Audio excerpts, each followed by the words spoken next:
I never thought the smell of soup would still make me flinch. Even now, sitting in my glass-walled office on the 22nd floor, with the city's skyline glittering behind me, the memory is sharp, boiling, scalding. I smooth the sleeve of my silk blouse, reminding myself that I am not that girl anymore. I am not the daughter cowering in a cramped kitchen, begging my mother to put the bowl down. To everyone who walks in here, I'm composed, successful. A woman who signs contracts in ink that's worth more than the building where I grew up. But some truths never make it onto the resume. Some scars never make it onto Instagram. The phone on my desk buzzes, vibrating against the mahogany. My assistant's voice filters through the intercom. "Rachel, you have a call. It's about the store." The store. My father's store. The place that was supposed to be our family's pride, but instead became the crime scene of betrayal. My breath catches, just for a second. I can almost hear the old cash register ringing, smell the faint mix of sawdust and coffee beans from those early mornings with Dad. I press the button, steadying my voice.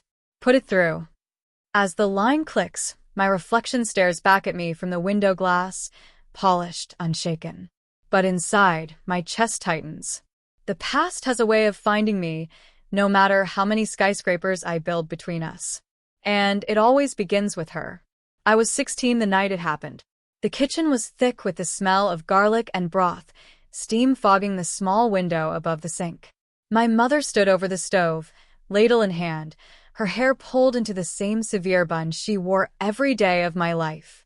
"Rachel," she said, her voice clipped, "you'll take the evening shift at the store.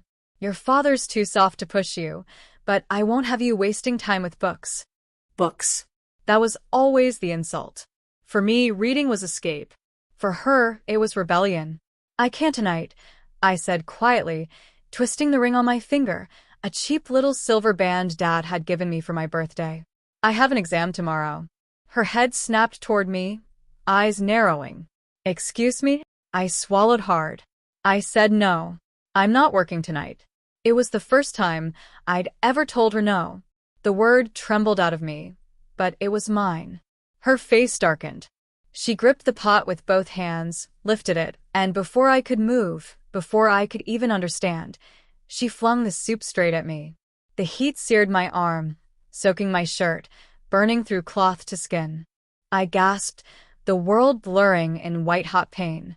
The smell of chicken and garlic clung to me as I stumbled back, clutching my arm. My father rushed in, shouting her name, but she just stood there, chest heaving, lips twisted. "Maybe now you'll learn." I learned something, all right. Not the lesson she wanted, but one I'd never forget. Her love had conditions, and my survival would depend on breaking them.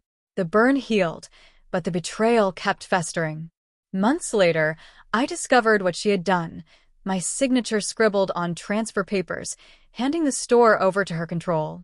Dad's pride and sweat, stolen with ink that wasn't even mine. When I confronted her, she just smiled, lips painted in a shade of defiance. "You'll thank me one day, Rachel. Women like us don't survive on kindness." But I didn't thank her. I packed a bag.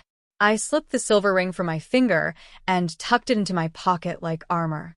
And when the front door clicked shut behind me, I swore I'd never let her version of survival define mine. I walked into the night, alone, terrified, but strangely free. The first weeks away from home felt like floating in space, untethered, weightless, terrified I might never land. I crashed at a friend's couch, then a cheap motel, then finally a tiny room above a laundromat. The paint peeled in strips, and the radiator hissed like it resented me. But it was mine. No one could fling boiling soup at me there. I worked at a diner during the day, wiping down tables and filling coffee cups until my wrists ached. At night, I studied. The ring my father gave me stayed tucked in my pocket, a reminder that not everyone who claimed to love me wanted me small. I stumbled a lot in those early years. Rent checks bounced. I lived off instant noodles. I cried into my pillow more nights than I'll admit. But each morning, I pulled myself out of bed, brushed the tears away, and told myself I'd keep going. Just one more day, one more shift, one more page of notes. It was at the diner that I met Evelyn. She was one of those women who walked in like she owned the ground beneath her. Sharp suits, sharper eyes. She ordered the same thing every morning, black coffee, dry wheat toast, and tipped exactly 30%, no more, no less. One morning, she caught me hunched over my textbook in the corner booth, my apron still tied around my waist. "You're studying business?" she asked, eyebrow arched. "Yes, ma'am," I muttered, embarrassed. She leaned back, assessing me like a puzzle. "Good. This world eats women alive if we don't know the numbers." It turned out Evelyn owned a small but growing consulting firm. A week later, she offered me an internship. Unpaid, of course, but to me it was gold. That internship became the foundation. Evelyn didn't coddle me. She challenged me. She made me draft proposals, sit in on negotiations, and calculate risks until my head spun. She taught me how to walk into a room and not apologize for existing. There were nights I thought I couldn't do it. Nights I stared at the ceiling of my tiny apartment, wondering if I was foolish to believe I could rewrite my story. But then the wind started coming. My first paycheck from Evelyn's firm, real money, not diner tips. My first deal closed, the client shaking my hand like I belonged in the room. My first evening when I didn't dread tomorrow. I never bragged. On social media, I posted vague updates, pictures of coffee cups and city sunsets, nothing that gave away the truth. My mother thought I was scraping by. My father, too cowed by her shadow, never asked questions. And I let them believe it. It was safer that way. What they didn't know was that each year I climbed higher. One promotion after another. Savings that grew into investments. Ideas that grew into my own company. And with every step, the distance between that cramped kitchen and the life I was building stretched wider until I could barely see it anymore. Barely.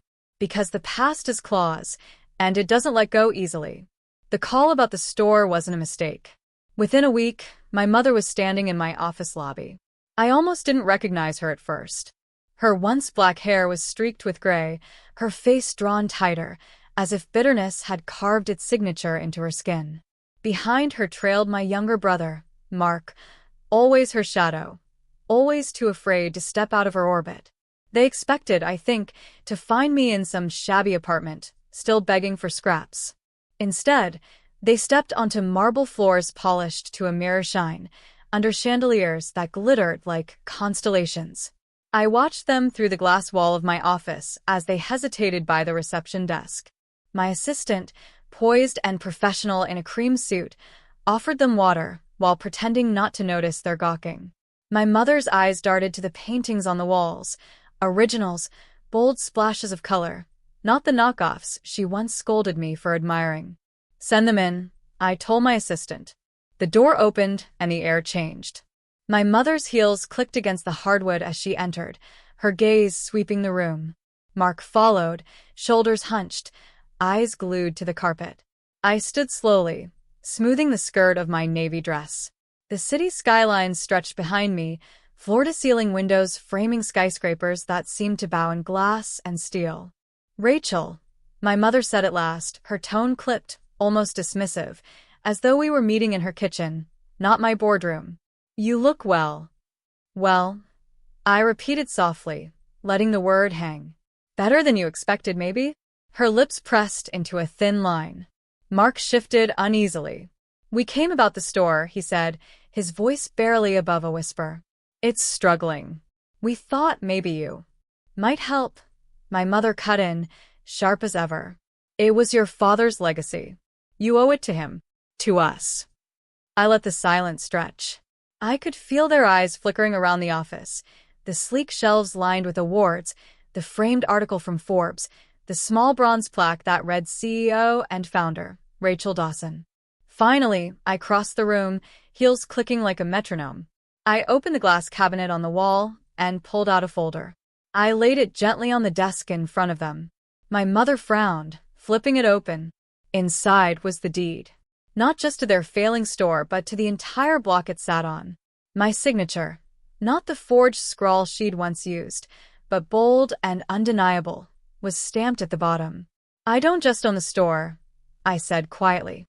"I own the building, the street, Half the tenants on that block pay rent to me.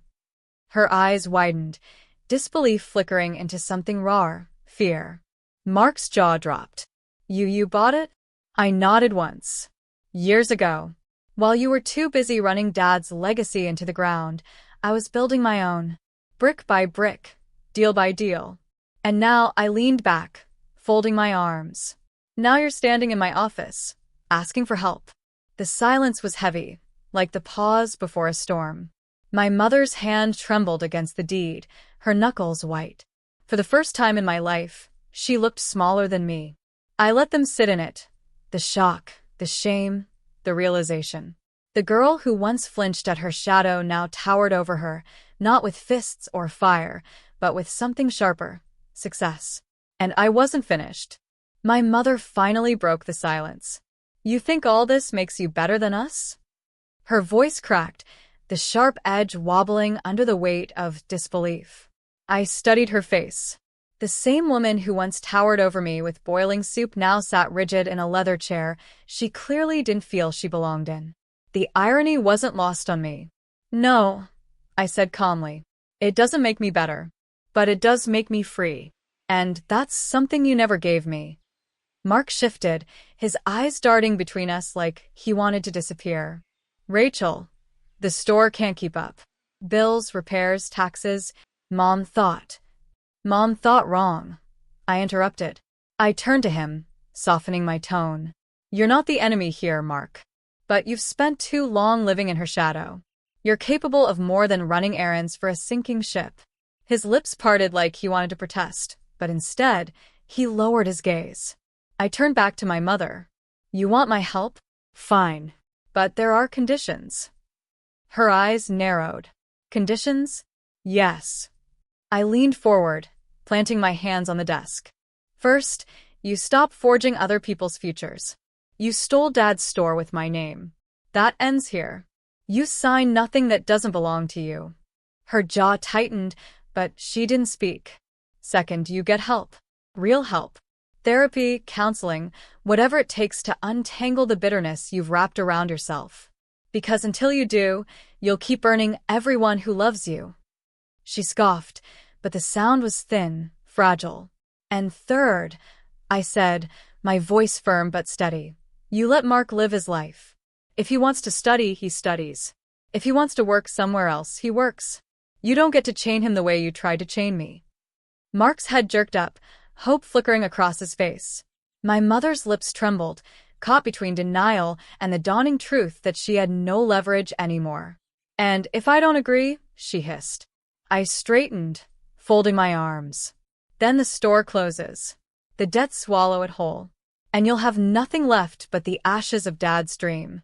Your choice. The weight of the words settled. For the first time, my mother didn't look like the unshakable figure of my childhood.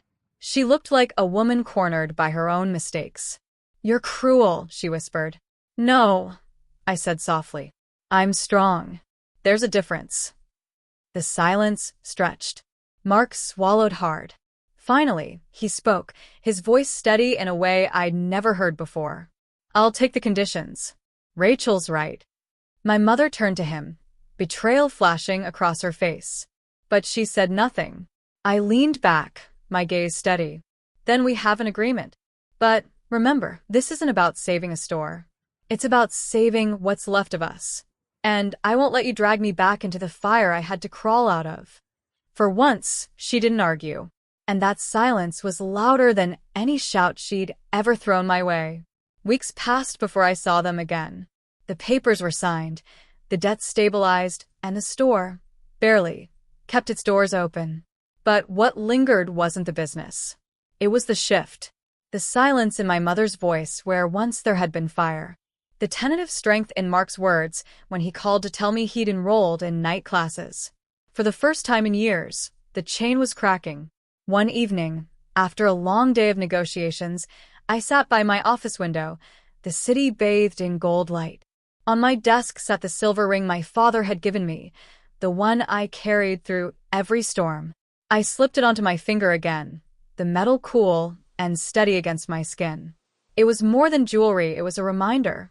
That love, real love, doesn't scald or steal. It protects. It empowers. It endures. My phone buzzed with a text. From Mark. Thanks, Rachel, for giving me a chance to breathe. I smiled, my throat tightening. Sometimes healing didn't roar in like thunder. Sometimes it arrived in small, fragile moments.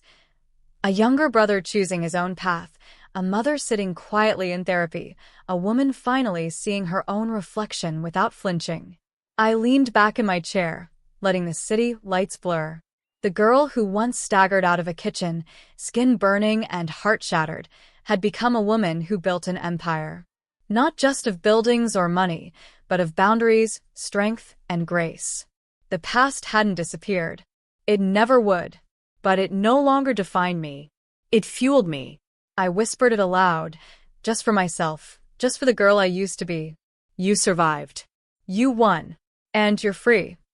And with that, I turned off the office light, the silver ring catching one last glint of the setting sun, proof that even the deepest burns can forge the strongest steel.